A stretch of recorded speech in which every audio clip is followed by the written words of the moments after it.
I'm wondering, are you feeling optimistic, Bwana Sankara, with the processes we are looking at this month, both UDA and ODM, that probably this will be the best opportunity for Kenyan youth to take part in political party politics?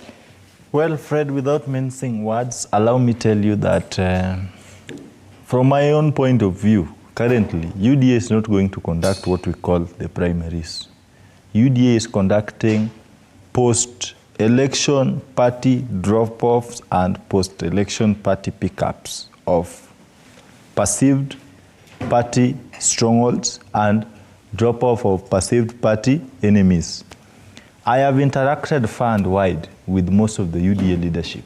Remember, in the last election, I aligned myself to Kenya Kwanza a few days before the election, so I never voted that coalition, so I don't align to it. And most of my friends tend to come from that direction. I interact with most of them today.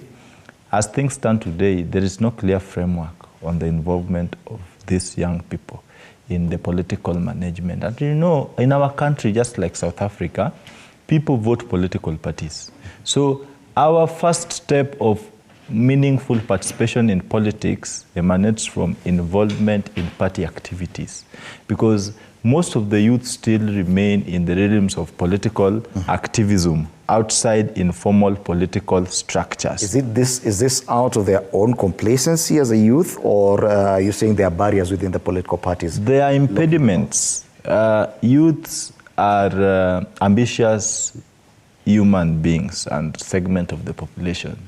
But again, we have a irreplaceable immense value compared to any other person. We have the advantage of time, energy, and consistency on our end. Something that most of the well-established characters and party honchos within the political formations sees and views as a potential threat to their existence. They do not see youths as potential advantages of advancing policies, but they see you as a potential successor. Hence, you are labeled a threat, and you have to be dealt with in any way that is possible. I was in one political party. They didn't pay to be advertised here.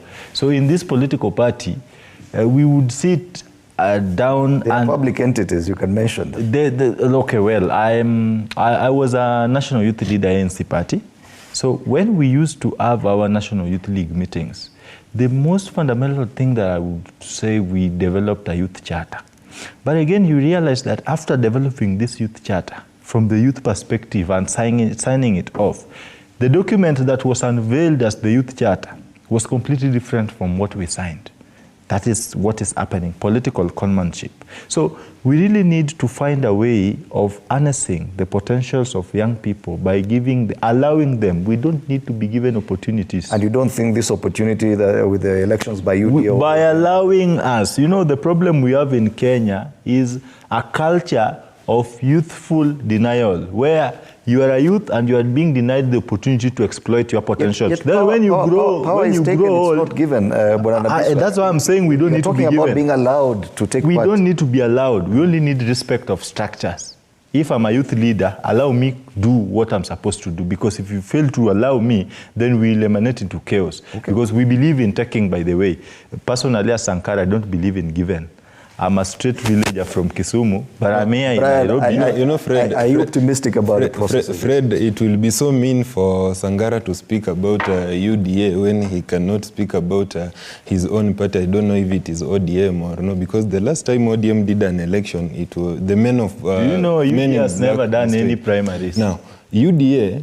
Actually, I'm speaking as a member of UDA, a certified member of UDA, and I sit in the National Youth Caucus.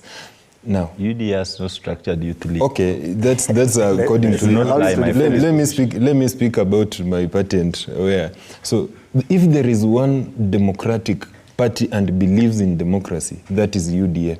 And do you know, if even Seth Panyako is still a member of the party, and if you go to the register of political party, he still holds the position in the UDA party. So UDA is a party which believes in giving a second chance, as opposed to what he alluded that de-whipping those who are perceived to be enemies.